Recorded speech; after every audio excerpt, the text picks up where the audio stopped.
Em primeiro lugar, educação. Bom dia, boa tarde, boa noite, dependendo de quando você estiver vendo esse vídeo. Em segundo lugar, bem-vindo ao canal Preso na Língua para outro Olha para a Poesia, num formato um pouco diferente, um formato de díptico.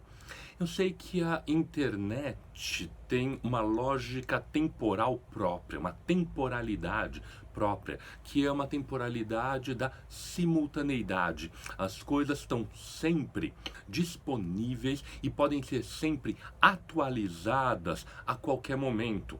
Então, vídeos que eu fiz há 2 anos estão aqui do lado de um vídeo que eu faço agora e de um que eu vou fazer daqui a 2 anos.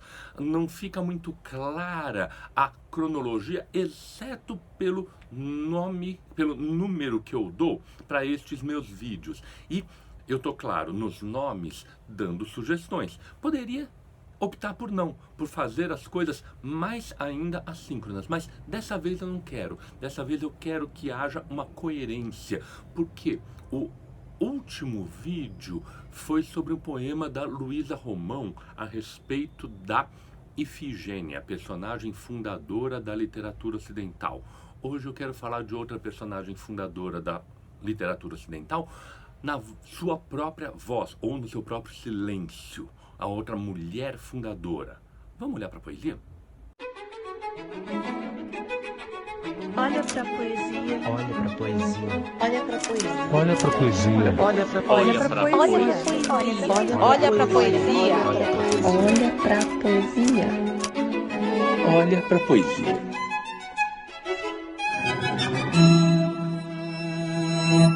A outra mulher fundadora da literatura ocidental é agora uma autora, a Safo de Lesbos. A Safo, uma poeta da época antiga da Grécia, um pouco posterior a Homero, provavelmente século VI a.C., ela é uma figura meio lendária, meio verdadeira, da qual só sobraram alguns fragmentos, não sobraram poemas completos, e um desses fragmentos é fantasticamente famoso, eu conheço há muito tempo. É um fragmento que sobreviveu dentro de uma obra que também foi descoberta muito tempo depois, o Tratado do Sublime, do pseudo Dionísio Longino. Pseudo porque a gente não tem informações corretas sobre quem é essa figura.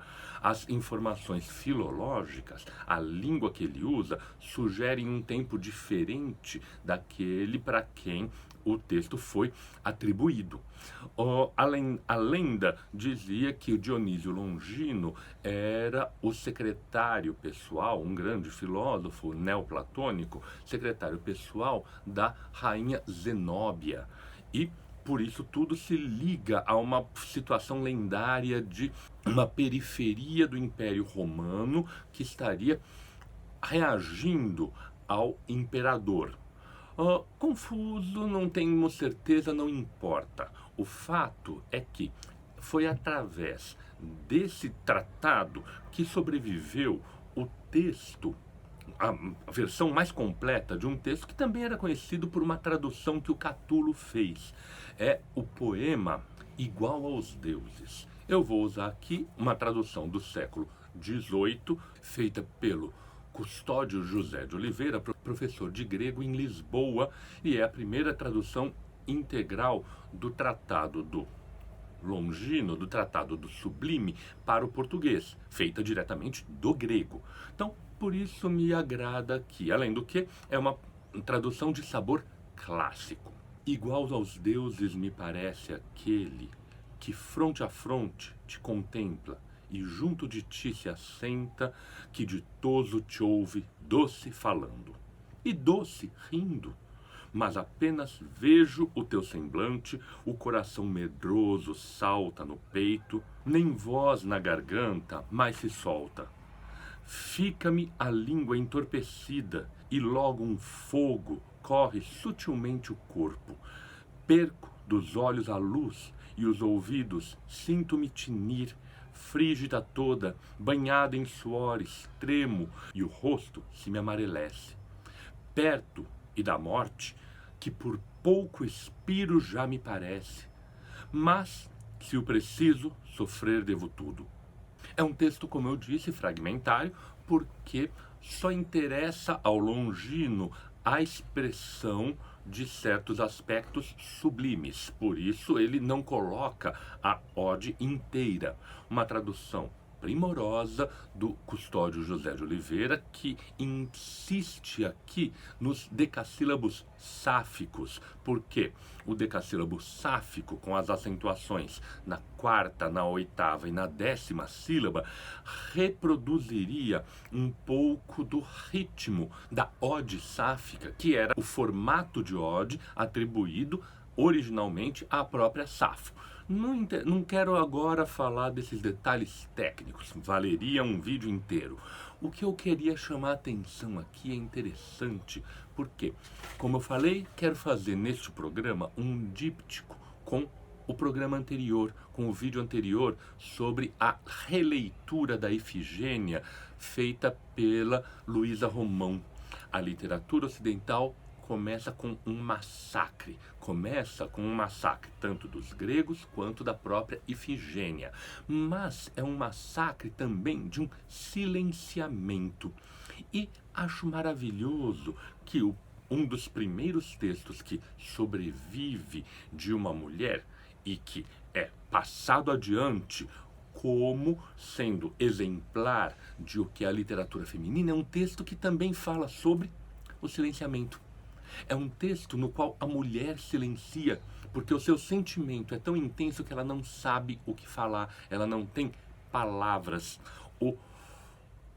A figura que está perto desse outro para quem ela se dirige, seja um outro, seja uma outra, é uma figura que faz com que ela se imobilize, com que o coração fique medroso dentro do peito, com que a voz não se solte da garganta, com que os passos não avancem.